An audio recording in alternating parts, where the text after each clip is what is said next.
Hi and welcome vets. Hope so all of you are doing well. Today video is very important regarding dairy animals. As our goal from dairy animal is a calf per year. And for this pregnancy diagnosis should be very accurate and necessary. There are many ways to determine pregnancy in cattle such as managemental methods, ultrasound method, radiography, vaginal biopsy, laboratory method, and clinical method. But in today's video we will only discuss clinical method. And pregnancy diagnosis by clinical method is done by rectal palpation. Pregnancy diagnosis by rectal palpation has been performed for decades in cattle. This of course involves an experienced person introducing their hand and arm into the rectum of the cow or heifer and physically feeling the structures. When an animal is pregnant, two types of signs are showed by them. First is the sure signs and second one is the allied signs. Basically we are going to tell you today about sure and allied signs of pregnancy. If one of the sure signs will be present in animals, then you can declare that animal is pregnant. But before that you must know that what are the sure signs that can be present in cattle. There are 4 sure signs. First is amniotic vesicle test. Second is the fetal membrane slip test. Third one is placentomes. And fourth one is fetus itself. Let's start with the amniotic vesicle test. Basically it is a movable oval bead-like pea-size structure in the uterine lumen. It can be felt with the help of rectal palpation from day 28 to day 60. But its diameter increases with the advancement in pregnancy. At day 35 its diameter will be 7.5 mm. At day 42 diameter will be 15 mm. At day 48 diameter will be 35 mm. At 52 days will be 55 mm. At 58 days 75 mm. At 62 days 80 mm. And at day 65 diameter will be 105 mm. After 60 days the vesicle becomes softer, which allows recognition of the small fetus directly.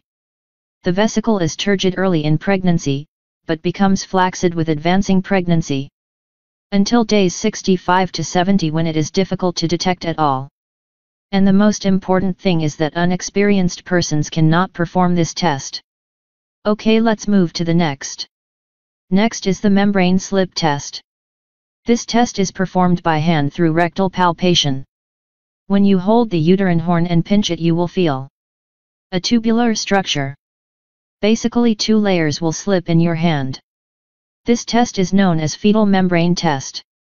Basically the tubular structure that you will feel will be uterine wall and chorioallantois.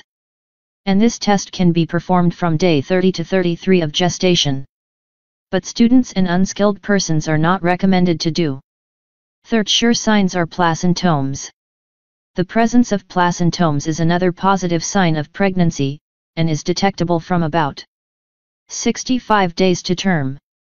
In general they can be detected as soft thickened lumps in uterine wall, and are more easily detached as pregnancy advances.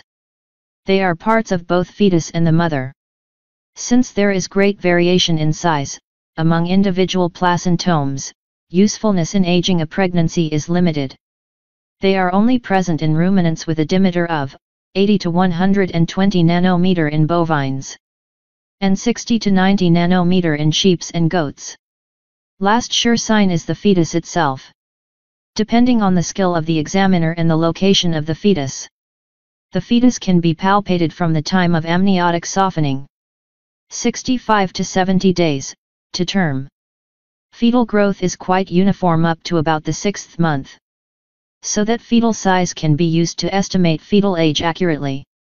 At 2 months of age the fetus is the size of a mouse, at 3 months of age it becomes the size of a rat, after that it increased to the size of a small cat at the age of 4 months. At 5 months it becomes equal to the size of large cat, and from 6th months it becomes equal to size of a beagle dog. So these were the sure signs of pregnancy, but there are some supportive signs too. So let's move towards them. Supportive signs in ruminants are asymmetry of uterine horn, fremitus, position of uterus, position of cervix, and non-return rate. First of all, when an animal is pregnant, symmetry of uterine horn start to change, uterine horn become gravid after day 35. There will be fluid in the larger horn. The fluid has a smooth velvety feel because the uterine wall thins during pregnancy. Next is fremitus. So what is fremitus? It is helpful in confirming a diagnosis and also confirming the viability of calf, particularly at certain stages of pregnancy. Fremitus, which is a hypertrophy of middle uterine artery. The middle uterine artery can be picked up in the broad ligament and moved around. There is a fluid turbulence that gives a buzz feeling to the artery. Enlargement of the uterine artery ipsilateral to the pregnant horn is detectable after 80 to 90 days of gestation. By approximately 130 days, the blood flow within the ipsilateral uterine artery has increased to the point at which turbulence is palpable, as a buzzing sensation, also referred to as a thrill or fremitus. Diameter of the artery increases from about 3 to 4 mm, in a non-pregnant cow to about 1 to 1.5 cm, in a late pregnant cow. Position of uterus also changes in pregnancy. Fluid accumulation also takes place in it. At 2.5 months, abdominal descents of uterus along with fetus starts. At about 4.5 months the abdominal descent is completed. And after 7 to 7.5 months fetal ascent starts. Next is the position of cervix. It is movable up to first trimester, but become fixed from 90 days to onward due to fetal weight. And last but not the least is the non-return rate. Non-return rate is not to come in the estrus after 21 days of cycle. And it also occurs in pregnancy, so it is also a supportive sign. Okay, hope so you have learned something from this video. Like this video and share with your friends. Ask in the comments section if you have any question. And don't forget to subscribe my channel for veterinary related content. Thanks a lot for watching this video.